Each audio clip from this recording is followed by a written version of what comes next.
campaign wins. Tonight, we've come up short in this primary runoff. You know, a few years ago, I had a friend of mine say, you know what makes God laugh?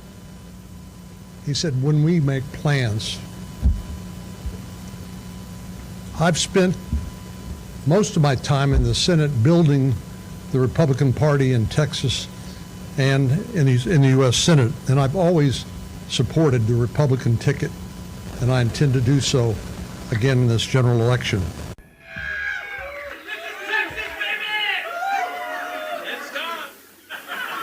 I feel speechless in a way, but you know, they're not going to let me do that. Wow. To the people in this room, to the people watching at home, and to the people of the great state of Texas, tonight, we just made history.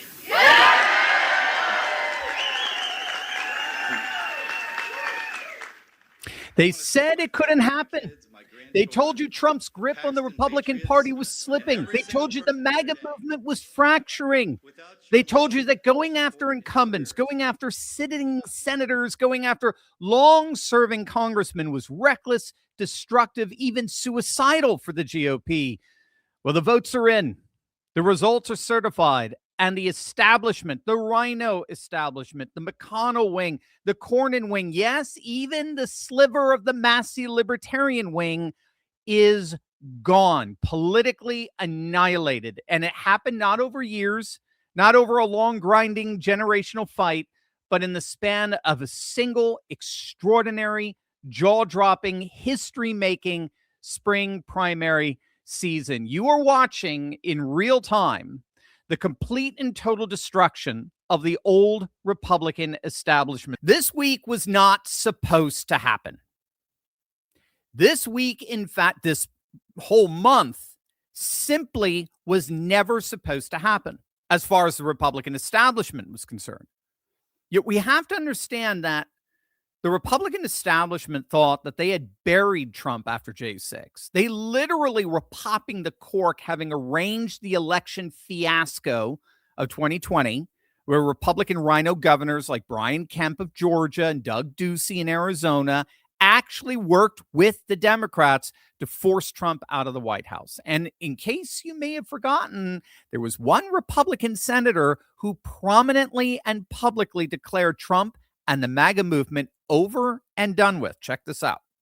Role in the speech he gave, he's no longer president. That used to be punishment enough. I think it was a big mistake to give that speech in front of this large crowd and then to tell them to go to the Capitol. I think what we need to hear is what really the president intended, because incitement is really about your intention based on what we saw on TV and social media and what we saw in person.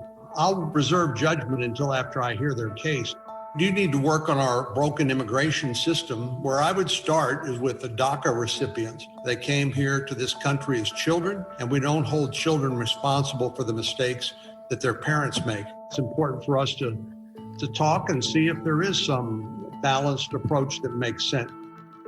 President Biden gave a very inspiring speech at the inaugural. I attended the inaugural. I thought that was important to demonstrate that we were involved in a peaceful transition of power. But he called for unity. I think in the end, we're all interested in getting things done for the country, moving past this terrible event, learning from it, making sure it never happens again, but trying to continue to do our work. Well, as you can see, that, of course, was Texas Senator John Cornyn, one of the single most prominent and powerful members of the Republican establishment. We have to remember, John Cornyn was not just any senator. John Cornyn was a 24-year Senate veteran. He was a former Senate Majority Whip. He was one of the most connected, most institutionally entrenched figures in the entirety of the Washington establishment. He had the money.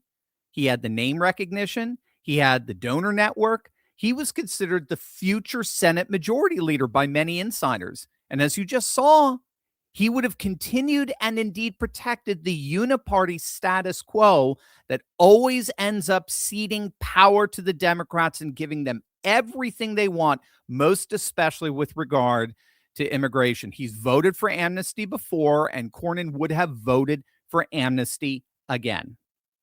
And then Tuesday, May 26th, and in a flash, the Republican establishment's champion and all the plans he had to work with Democrats got absolutely crushed. I'd also like to thank Scott Pressler and Turning Point Action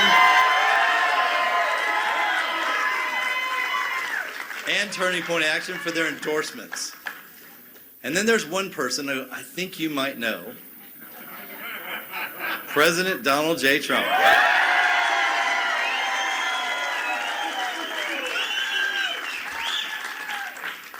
When everyone in Washington told him to abandon me and abandon the people of Texas, he didn't listen. Instead, he gave his complete and total endorsement. President Trump is the leader of our party, and his endorsement is the most powerful force in politics. And I'm honored to have his support, and I look forward to working with him in the Senate to deliver for Texas. Texas Attorney General Ken Paxton, with the help of President Trump, absolutely demolished Cornyn in the Republican Senate primary runoff by nearly 30 points. Cornyn literally got Liz Cheney'd. And make no mistake, this wasn't just big news. It was seismic. It was historic. It was the political equivalent of an 8.0 earthquake on the Richter scale. And the aftershocks are going to be felt from Washington, D.C., all the way down to the Rio Grande. The Republican establishment spent $100 million to reelect Cornyn. Keep in mind, that's $100 million not spent against a Democrat. That was $100 million spent against a fellow Republican. But he's an outsider. He's not part of the establishment. He's not part of the gravy train, and he would interrupt it. So $30 million of it came from the Bush wing that still infests the Texas Republican Party. They actually call themselves Texans for a Conservative Majority. Talk about a ridiculous name, right? They should call themselves Texans for neocon rhino sellouts. That's what I like. Former Governor Rick Perry chairs the Lone Star Freedom Project. They're a dark money group whose donors are undisclosed. They pumped over $17 million into Cornyn's coffers. And then, of course, there's One Nation, which is the dark money arm of Senate Majority Leader John Thune's political operation. They burned more than $10 million on Cornyn. They outspent Paxton 9-1, only to have Cornyn crash in a landslide defeat by 30 points. Think about it this way. It happened not because Paxton matched Cornyn dollar for dollar. It didn't even happen given that Paxton was able to raise a few million here or there. That 30% landslide defeat came as the result of one single Truth Social post. Let that hit you. One endorsement. Trump didn't just tilt the race. He annihilated it. Before the endorsement, Paxton was sitting around 48% on the prediction markets. Within just minutes of Trump's post, Paxton shot up to nearly 100%. Cornyn collapsed to single digits and more or less suspended his campaign. One social media post. One free, not a single dime behind it, social media post, done. Think about the power of that. If anything could demonstrate the power of the Trumpian age, more than that, I'd like to hear it. You have $100 million in campaign spending completely eclipsed by a single social media post. That's the political earthquake that we all witness this week. The entire Republican establishment apparatus and network got obliterated with one social media post. I just think it's one of the most historic and astonishing things we've seen in a long time. Now, make no mistake, every single Republican senator immediately got the message. They immediately knew this wasn't just about Texas. It was a message sent to every single rhino who's been quietly working to block Trump's agenda while publicly pretending to support it. as Indiana Senator Jim Banks, himself a product of the Trump endorsement machine, put it. He said that when President Trump endorses a Republican, especially in a Republican primary, it is the golden ticket. There is no bigger or more effective endorsement in the history of American politics than President Trump's endorsement. And I would argue he's absolutely right. And John Cornyn just proved it painfully in front of the entire country, as did Kentucky District 4. I know this may be where it hurts a little bit for some of you. This might be a little bit of a soft part of the argument here. But on May 19th, the ultra-libertarian obstructionist Thomas Massie, who, make no mistake, built a business model from that obstructionism. He lost his Republican primary to Trump-backed challenger Ed Gulrine. And he didn't just lose, he lost by double digits. And immediately the narrative from Massie and his supporters was it was all the foreign money. It was the AIPAC money. That's right. It was the Israeli influence. It was the JOOS. That's why Massie lost, they said. But of course, who did AIPAC endorse and support in Texas? John Cornyn. And who did they endorse in the Louisiana Republican primary? It was the incumbent Bill Cassidy, who went down in flames. He came in third. So when you actually look at the money flows on both sides, this wasn't a story of foreign money defeating a pure American patriot. Again, that's the business model. That's the messaging.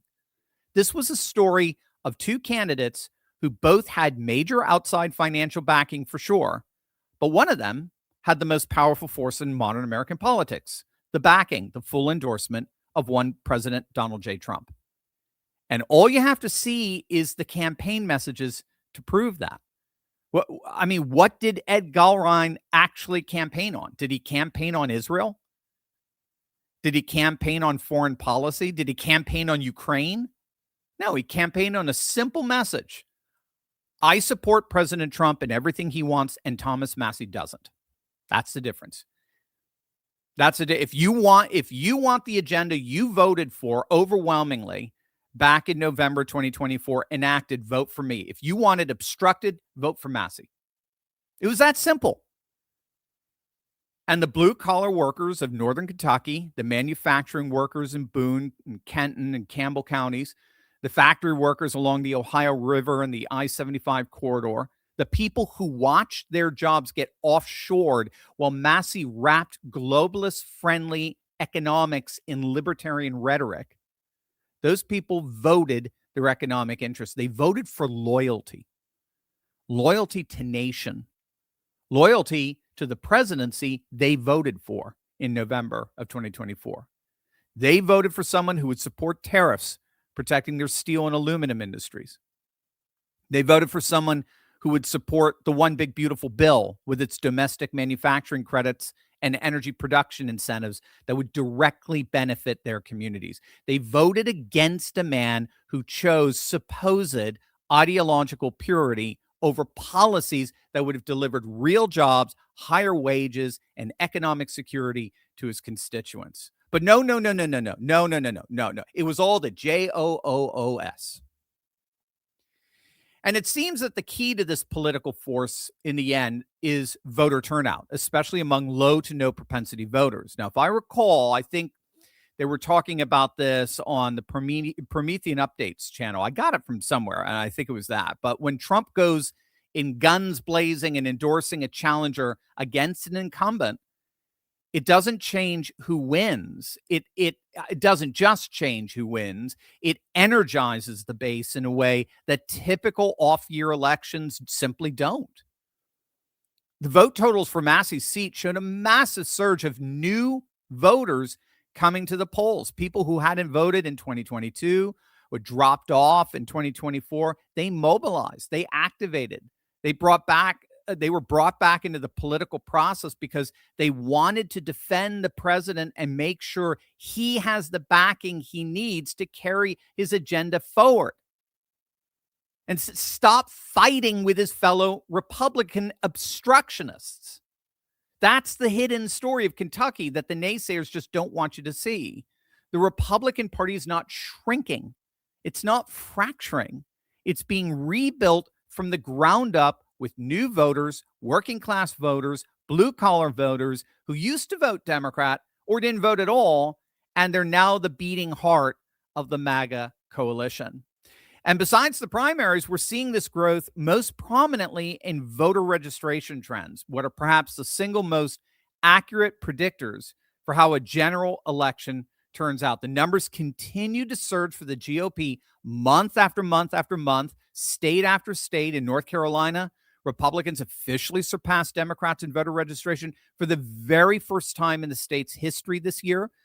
Florida Republicans now hold a registration advantage of over 1.5 million voters in a state that was competitive and that was majority Democrat just 5 years ago. Iowa continues its rightward drift. Pennsylvania is moving. The structural foundation of the electoral map is shifting slowly but unmistakably toward not just the Republican Party, but the new MAGA Republican Party, the Republican Party led by Donald J. Trump.